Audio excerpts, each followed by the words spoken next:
Hey, everybody. Matt here. And today, just doing a little bit of discussion, some thinking about some of the things I did. I was actually on vacation last week, and I'm sure a lot of founders will admit to this as well, is that a vacation really isn't a vacation in the normal sense, as much as it's an opportunity to get some uninterrupted research and development and idea time. And so I obviously really enjoyed some time away and the middle of summer. But anyway, some things that occurred to me in the stuff that I'm spending my time on compared to the rest of the company. And I thought it might be worth sharing some of the stuff that I've been diving into. And really, as you can imagine, for since the beginning of the year and even second half of last year, spending so much time in AI development. Where are we headed? What is the real future of AI? I know what the pessimistic viewpoint is. I know what the optimistic viewpoint is. What are we really looking at? And then, of course, how does it relate to nonprofit fundraising? That's really my world, and making sure that nonprofits can retain that, that functionality, that fundraising, and get the real dollars they need to operate, especially with all of the uncertain. You pile on the AI, you pile on the economic uncertainty with inflation that brought us into 2025. And then also the political climate, different things that are going on, no matter what side of the aisle or what side of the political spectrum you're on. There's just a lot of things happening right now that's impacting giving and where nonprofits are trying to plan and spend and fundraise. And we see that every day. That's the world we operate in. But then how does AI help us? Does it help me raise more money? Does it help me build efficiency in the things that I'm doing so I have to spend less money? And so on. I think in what I've been learning, there's some things I think I can share. And in my world, what I'm focused on is what is ClickBid's value to a nonprofit? For the last 23 years, that's something I've been focused on, is how do we provide value to our nonprofit? Now, it sounds altruistic, but really, as long as I also know strategically that as long as ClickBid is providing value to nonprofits, then we'll always be necessary and needed as a company. And I think that's for our perseverance and our longevity in the industry. So while yes, I am genuinely interested in helping nonprofits, it's the industry that I chose to be a part of. We obviously want to persevere through all of these changes, and we've had many of them. The 2008 economic situation, the housing market bubble, COVID, the pandemic, and then inflation, and now AI, all these different things that have come along through the years. It's always something, right? I don't know how many times I've just wished for a year where, hey, something weird isn't going to happen this year, right? So we can just continue to operate. And I'm still waiting for that to happen. But what I've learned about AI, to cut to the chase, is that for ClickBid, our value proposition has always been around helping charities because we know events. We're a software platform. Obviously, when you sign up for ClickBid, you pay an annual license fee, you use the platform as many times as you want to maximize that investment. But more importantly, you get access to our team of people that aren't just a call center or something that we outsource to a third party. It's people that actually go to event. Everybody at ClickBid is required to attend events in person to help organizations build their events, run their events, and so on. And so we have the experience of sitting down at a table, checking volunteers or checking attendees in, training volunteers, checking people out, getting things set up, finding auction item images, and so on. So we've done all those things, and we can provide that knowledge in real time back to our charities. So in one sense, does ClickBid really need AI to help charities? Because that would really separate our team from the ability to speak to the nonprofit. If we insert a layer of AI in between our support team and the customer, does that ruin our value or reduce it?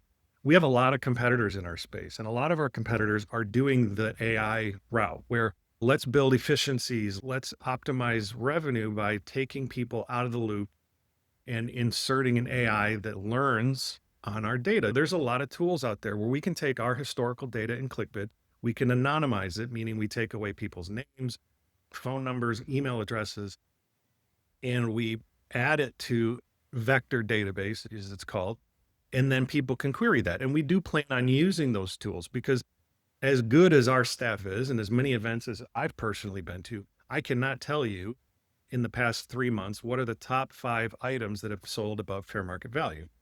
But an AI can tell you that. And an AI can tell you that responsibly without giving away personal information that would be compromising to any other charity or to any other person, as long as we build it responsibly. And that's some of the stuff that I've been working on is how do I get data to support our team?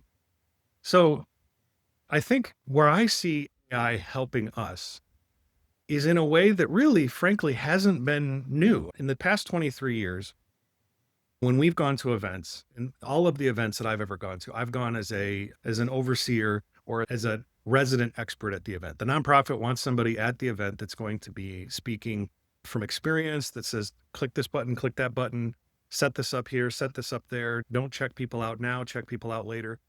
That kind of expertise. But I have my tablet here. And just to illustrate some of this, one of the things that I've told nonprofits for years, before AI was even a blip on the map, it wasn't even a flicker in anybody's eye, is I would set up a table, and then I would say for every 100 attendees at your event, you need one volunteer.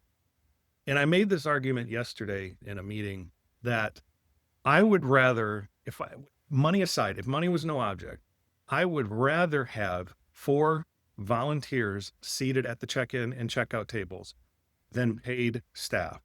In fact, I would take the money that I would have paid staff from an outside company and I would pay the volunteers, because I've been at events where there's some celebrities at the event that everybody knows, except me, because I'm from out of town. I don't know this person.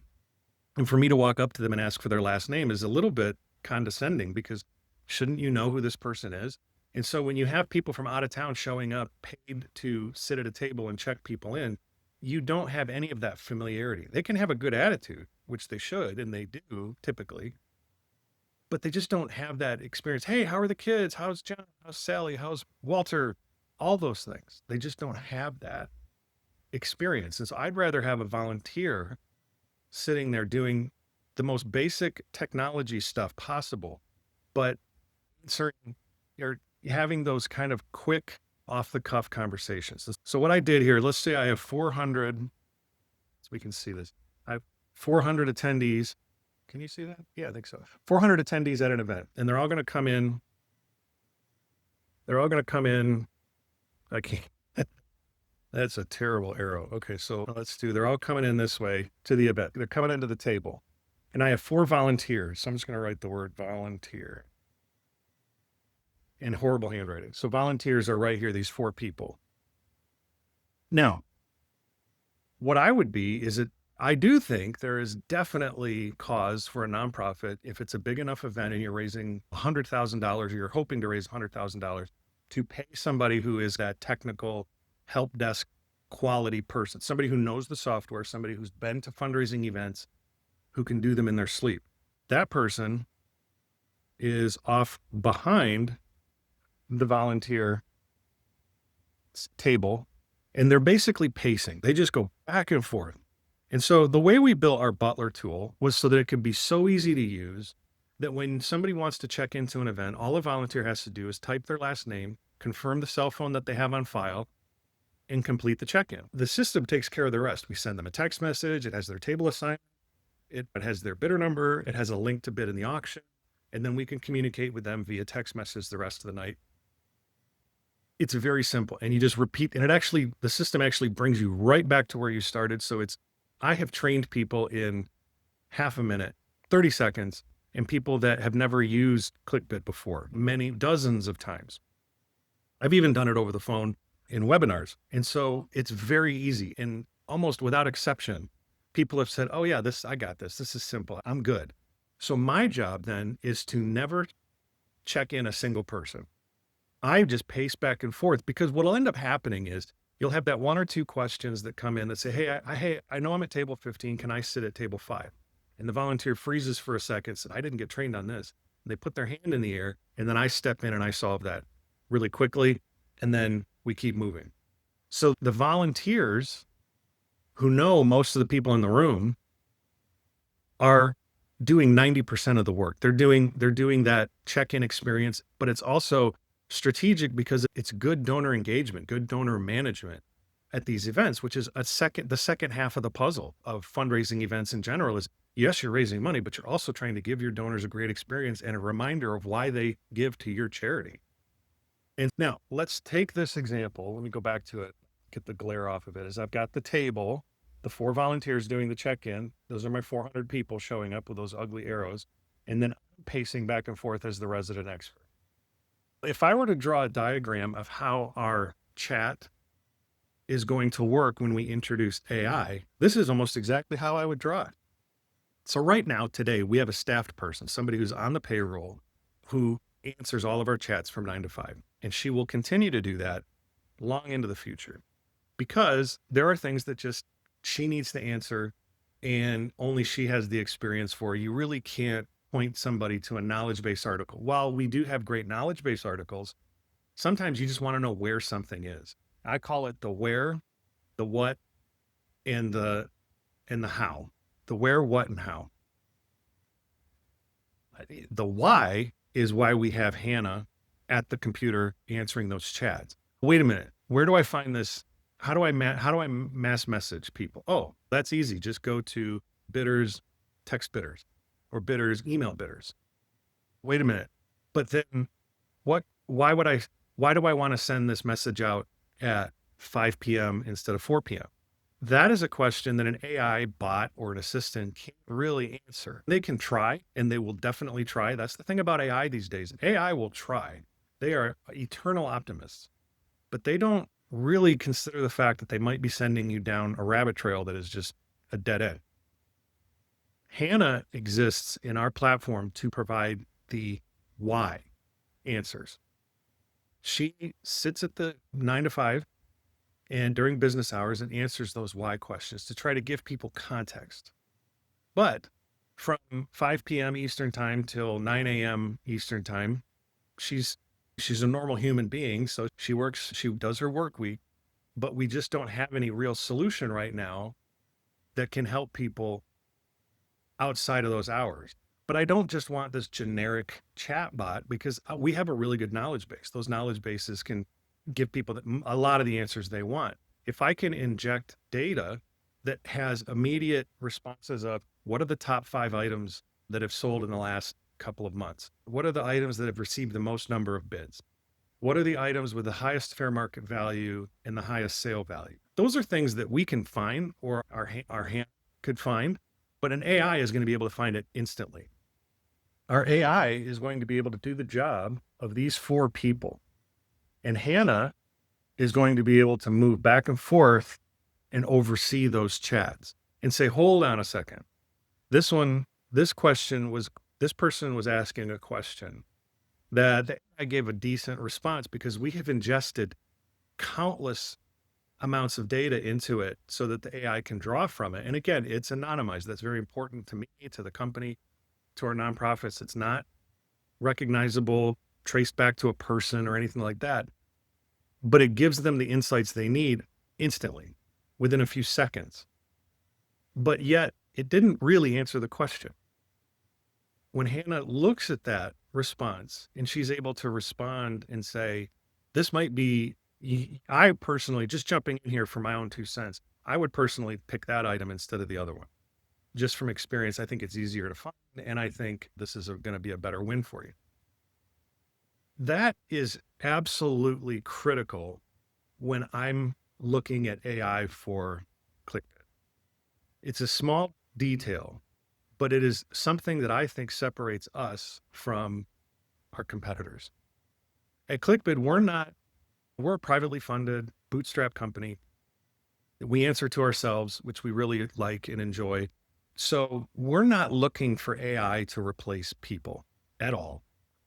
We are looking at AI to provide enhanced support so that people like Hannah and the rest of our account management team and our sales team and our dev team can operate in those why areas. Remember, if you think of it as a funnel, let me take my little diagram here and I'm going to do a funnel. If you're in sales, you know what the sales funnel is, but this is actually a reverse funnel.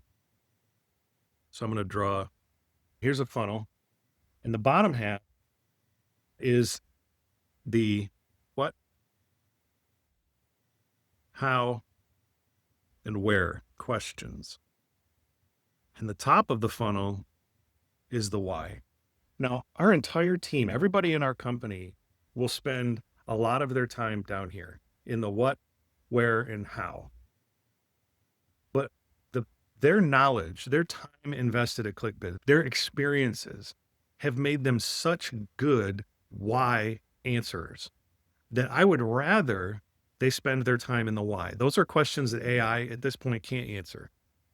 Instead of spending, let's say, if they have a 40-hour work week and they spend 15 hours in the what, how, and where, could I take that time and kind of offload some of that to an AI where it's like, hey, where do I find this? Oh, that's an easy answer. Let me just chat that back to you.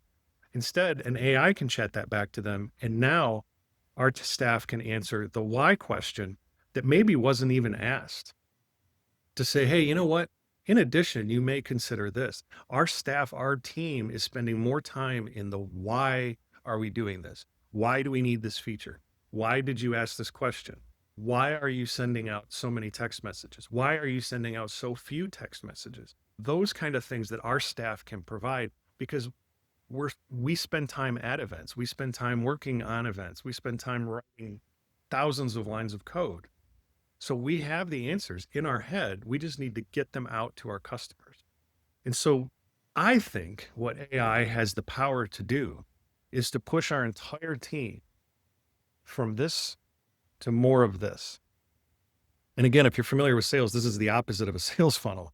But again, this is the place that we spend a lot of our time, and AI can help us move higher into this why section, in my opinion. And those are the things that we're spending our time building. Content generation can be really effective with AI, but there's two ways to generate content in AI.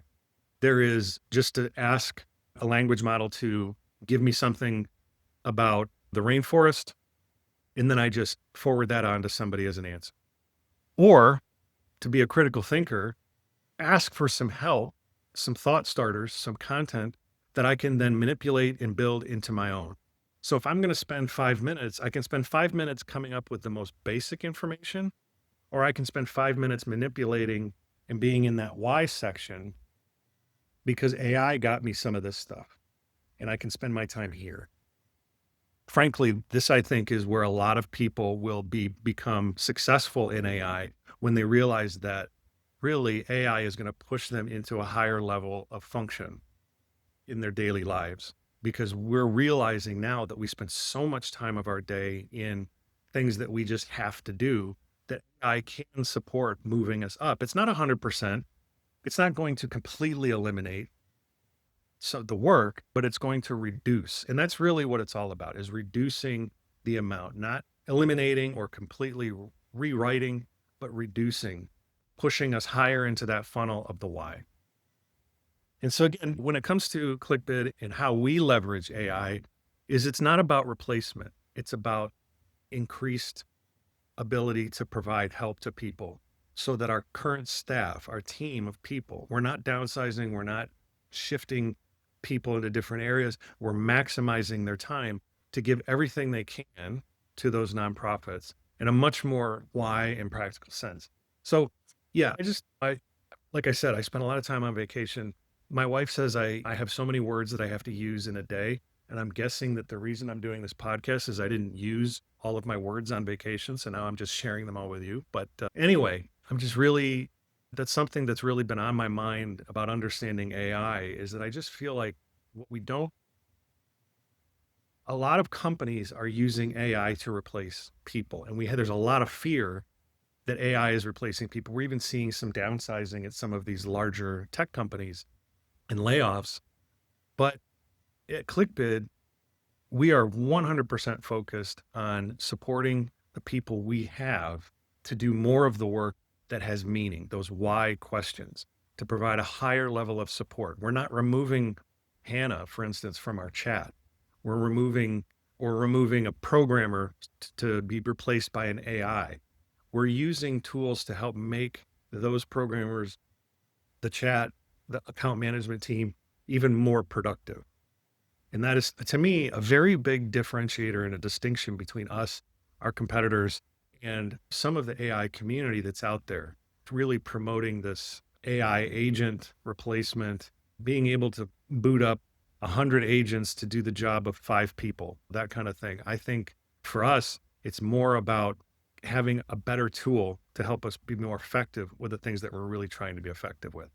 So I know that was a lot of talk. So hopefully there's something in there of some meat and potatoes and that you can learn from.